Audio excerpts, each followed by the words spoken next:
Bien, gracias a producción. Nos vamos hasta Cali, Colombia. Ahí está Dreli Ríos Salazar. Dreli, bienvenida al programa. Muchas gracias, Néstor. Y la verdad es que yo sigo con el corazón calientito. Gracias a producción por regalarme esta presentación tan bonita.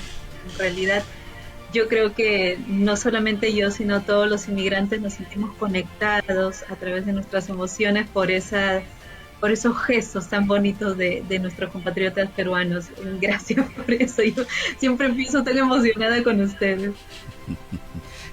Y seguramente como te has impactado, nuestros compatriotas que están en todos los lugares del mundo, también escuchando el Todos Vuelven en violines, es un impacto eh, romántico, de amor al Perú, ¿no? Muy bien, Sí. pero estamos en realidades complicadas en Ay, las que nuestro corazón tiene que guardarse para, para el Perú, pero también para conocer la problemática, lo que está ocurriendo. El tema de la migración es bastante complicado en Estados Unidos y ya tiene niveles inéditos, pero esto es para arriba o para abajo. ¿Cuál es el comentario, Dreli?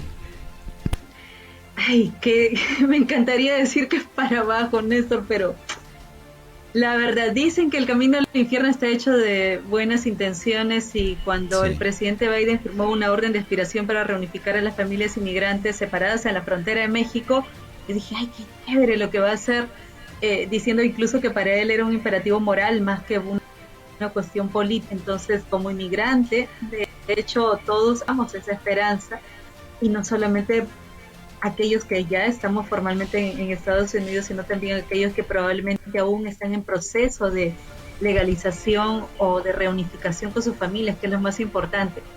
Sin embargo, allí existe una delgada línea de cálculo entre lo que es voluntad y estrategia. Yo creo, y voy a insistir en esto, porque si no lo decimos, probablemente vamos a ser hipócritas y vamos a ser muy complacientes y vamos a contribuir en realidad a un descuido en lo que se refiere a las políticas migratorias como tal. En principio, la figura del presidente en Estados Unidos no determina las políticas migratorias. Y sin embargo, el presidente como tal evidentemente sigue siendo la figura representativa partidariamente hablando, me refiero a los demócratas. ¿Y por qué? Cuando él dijo lo del tema político, yo sí le puse mucha atención porque dije, qué raro, no está pensando en el rédito político porque de una u otra forma impacta en las decisiones y en cómo es que se van a desarrollar las políticas como tal. Porque el presidente sí tiene la figura y tiene en realidad la figura política del rédito para acumular o para vaciar los, las simpatías, por decirlo así, a nivel de su partido político. Y esto lo digo porque más allá de las expectativas, Estados Unidos está batiendo récords y no de los mejores récords. Solamente para ir a la fotografía panorámica, como me gusta plantearlo, porque quien está en política no es un improvisado, no es alguien que sin experimentar, sin haber estado incluso en políticas anteriores. Durante la época del presidente Obama, se le llegó a mencionar incluso como el deportador en jefe, el deporter in chief. ¿Por qué razón? Porque en 7 años justamente se había registrado casi 3 millones de personas deportadas. Tan solo en el 2016, a comienzo del 2016, se decía, tenemos 2.8 millones de personas deportadas, ¿qué es lo que está pasando? Esto no puede continuar así. A la fecha, en la gestión del presidente Biden, según las noticias, tenemos 1.7 millones de inmigrantes deportados. ¿Qué está pasando? Y esto no es que no se vea solamente como la crítica sobre la mesa, sino como la crítica constructiva. Yo creo que aquí la comunidad latina que usó la marca en el 2014 le dijo al presidente Obama, probablemente se lo vamos a volver a decir al presidente actual. Y no va a ser una novedad, porque ya los líderes defensores justamente de las personas que son inmigrantes están poniendo las cartas sobre la mesa. hay que recordar que desde el primer día que asumió el gobierno el presidente Biden fue tajante, fue rígido, fue muy claro en realidad en decir como historias, y las promesas de campaña que venían detrás, que apuntaban básicamente a los 11 millones de personas que están en situación no legal en Estados Unidos, pues se abrigaba una esperanza. Pero también hay que reconocer que el hecho de poner énfasis en las políticas migratorias, no se dijo claramente de que esto no significaba una invitación. En la letra chiquita de los acuerdos y de todas las manifestaciones e intenciones, sí venía diciéndose a partir de tal fecha ya no se va a aceptar. Sin embargo, esto no fue claro, no fue tajante, no fue el subtitular que acompañaba a la noticia fuerte, porque justamente, solamente para hacer historia, en la época de Donald Trump, la cantidad de refugiados estaba fijada en 15,000 personas. El presidente Biden dijo, no, nosotros vamos a encargarnos de que sean 125,000 por año. Cuando se dieron cuenta de que efectivamente 125,000 no era un error pues de tipeo, se me fue un número 2 de más, dijeron, no, tenemos que volver a los 15,000 refugiados, a las personas refugiadas que van a ser aceptadas.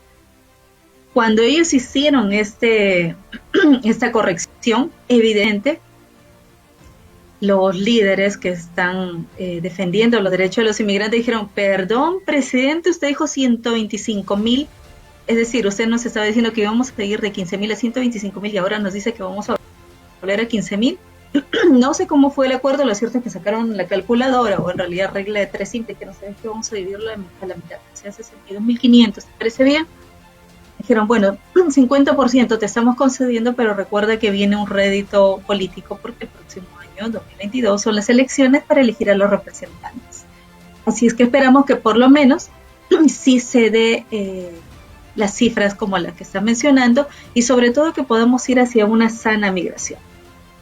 Cuando ya empezamos a ver las manifestaciones, priorizando básicamente los 100 primeros días, viendo también cuál va a ser el sistema de inversión para mejorar la gestión en el proceso de las personas que están inmigrando, nos damos cuenta que las cifras han sobrepasado, ¿no? Nos dijeron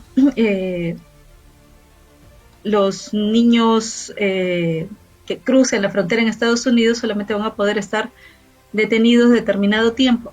Lo cierto es que se tuvo que llamar por teléfono, se tuvo que alquilar hoteles, se tuvo que incluso ver la posibilidad de transportarlos vía aérea, porque teníamos así un cúmulo de niños en la frontera sin sus padres que estaban cruzando por esa promesa, porque no se puso la letra chiquita mucho más grande en rojo y en highlight. Allí vino la primera alerta. Lo cierto es que como parte de las políticas, evidentemente no se trata solamente de Estados Unidos, sino también se trata de todos los otros países, porque se tiene que actuar de manera multilateral.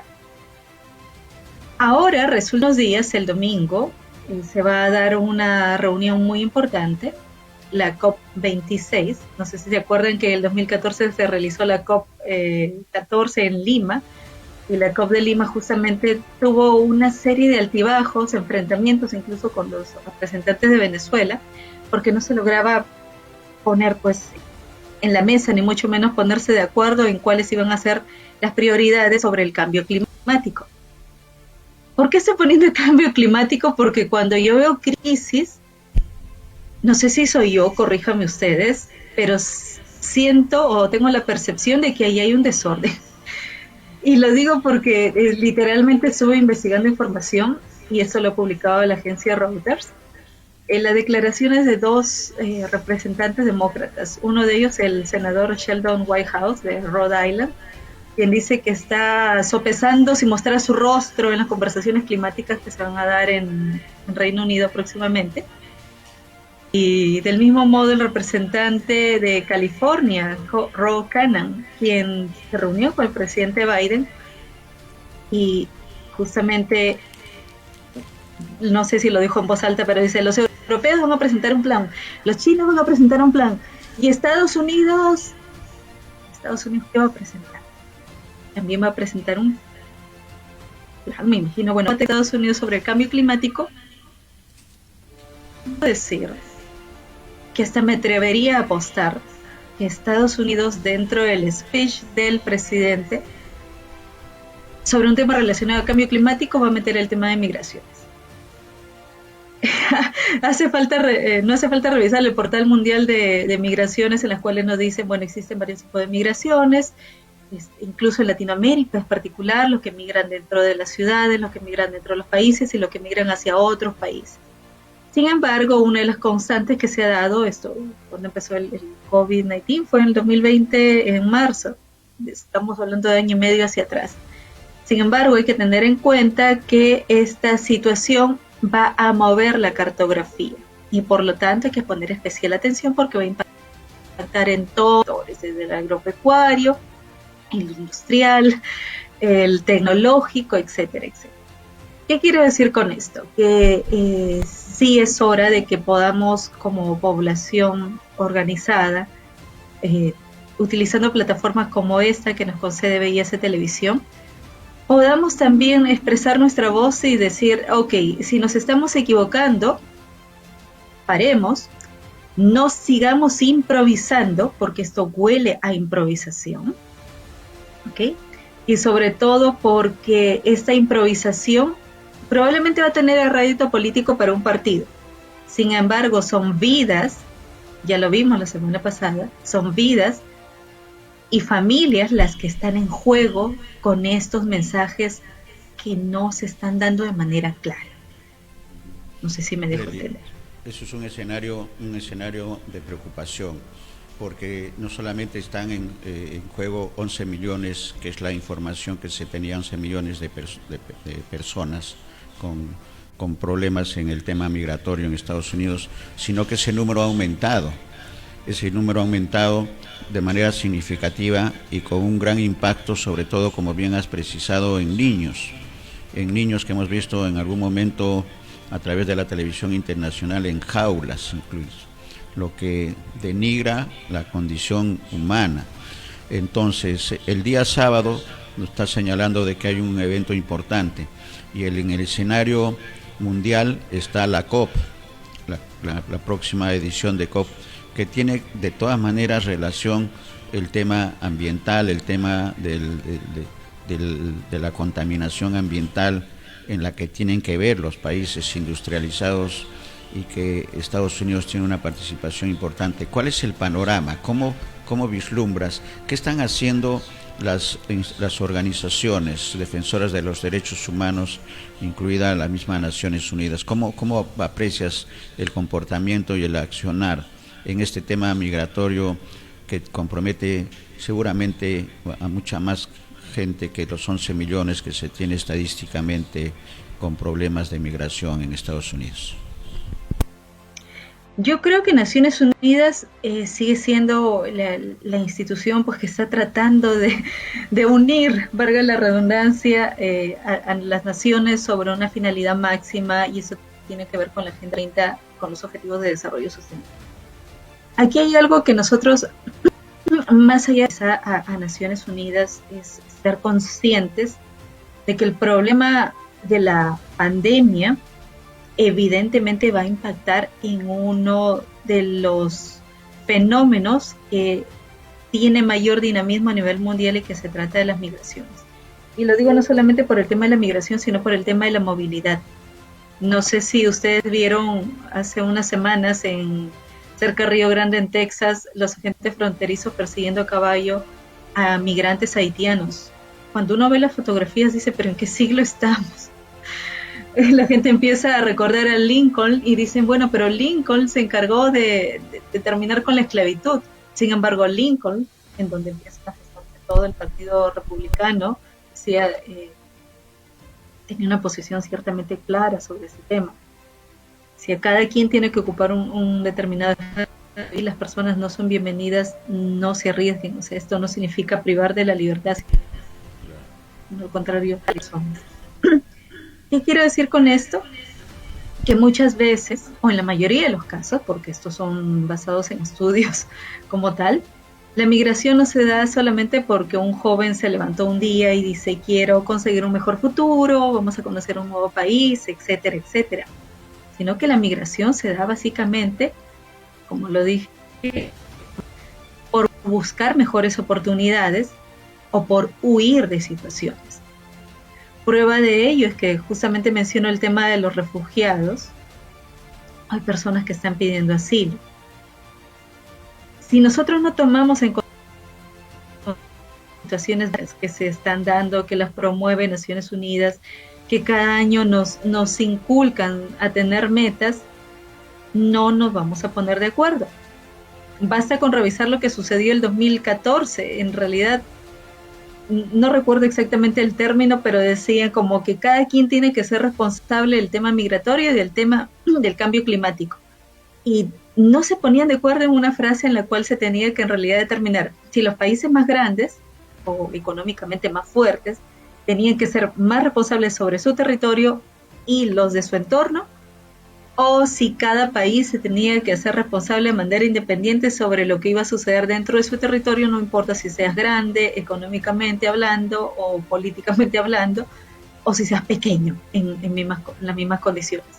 Entonces, si no nos hemos logrado poner de acuerdo en el 2014, estamos hablando de ya 7 años atrás, ahora que tenemos una situación, una coyuntura de salubridad que ha impactado no solamente a nivel de las camas UCI, sino a nivel de educación, que es grave, porque los niños están perdiendo de estudios y en su proceso de integración a la sociedad representa mucho.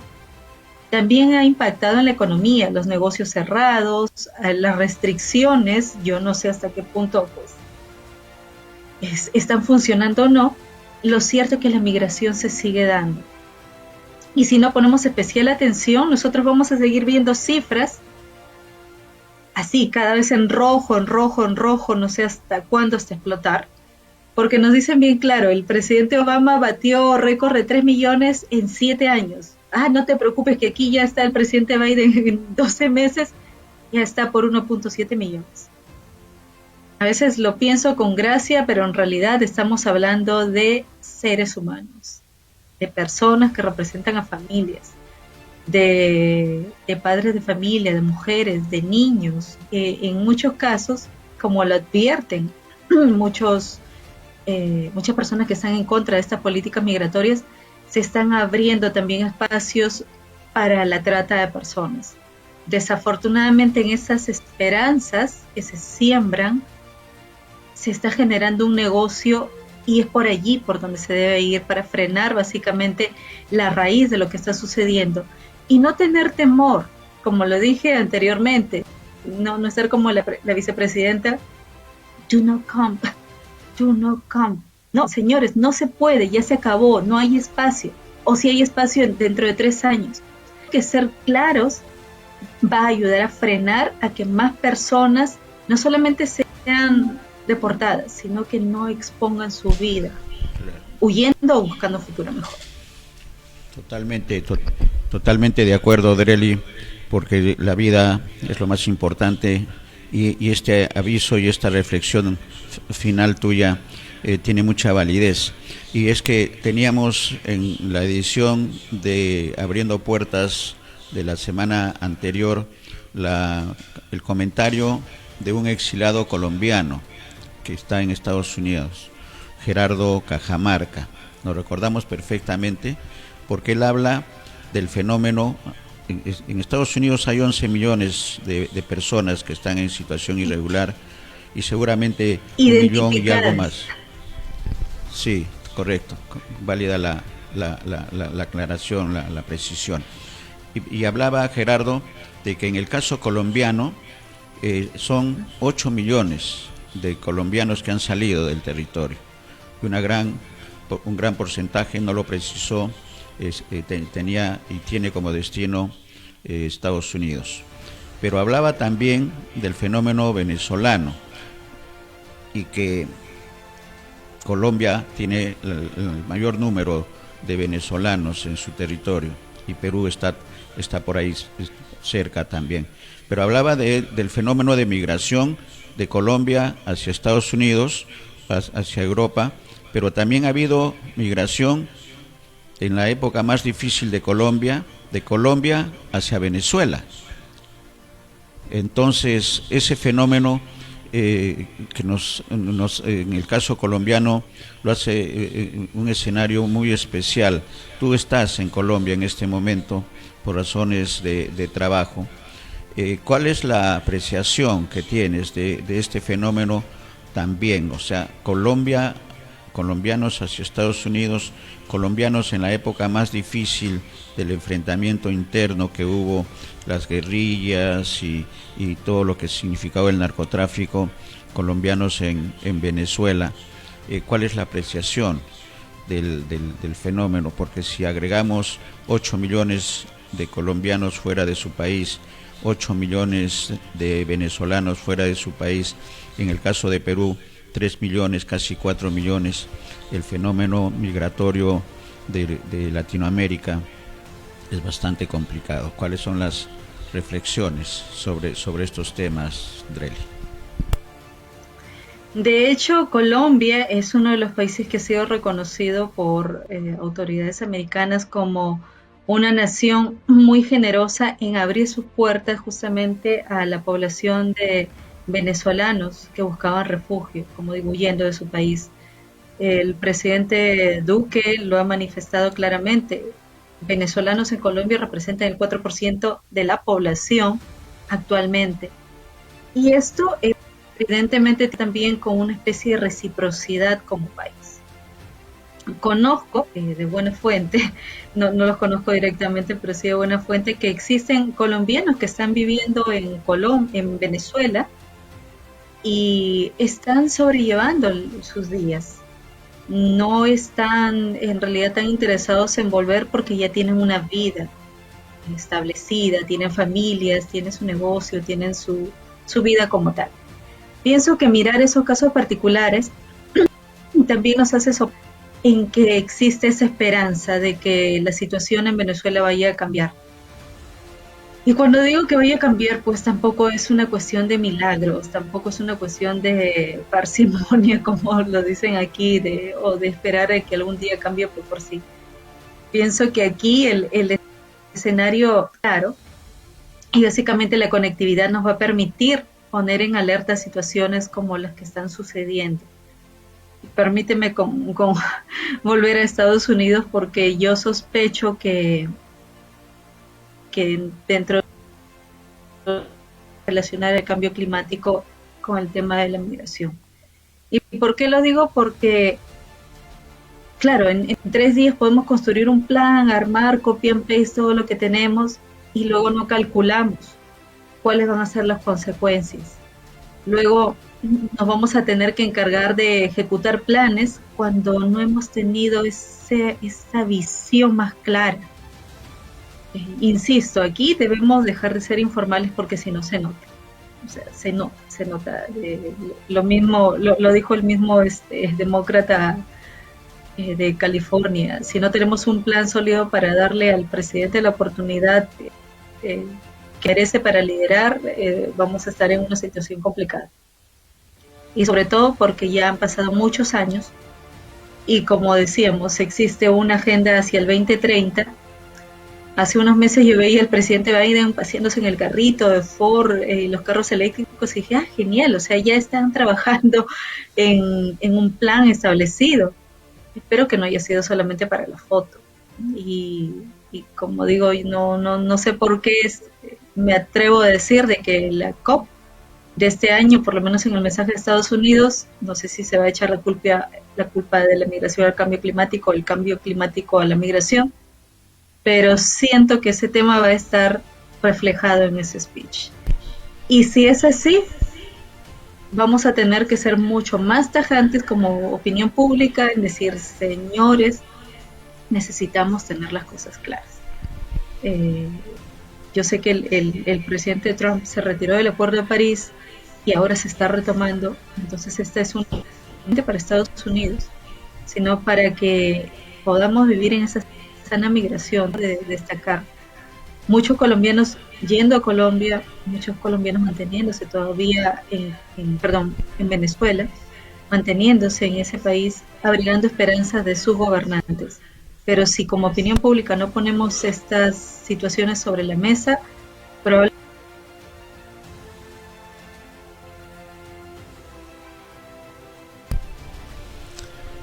Sí, nos quedamos sin el enlace con Drely Ríos, las reflexiones finales totalmente válidas y la COP que se va a desarrollar en Europa, en Inglaterra puntualmente, va a ser un punto de quiebre para el mundo, para la vida humana, y ahí tienen un gran papel las organizaciones mundiales defensoras de la vida, las Naciones Unidas. Nosotros creemos como comunicadores que gran responsabilidad y del mensaje que tiene que llevar a la COP de Inglaterra de este año Estados Unidos va a ser muy importante.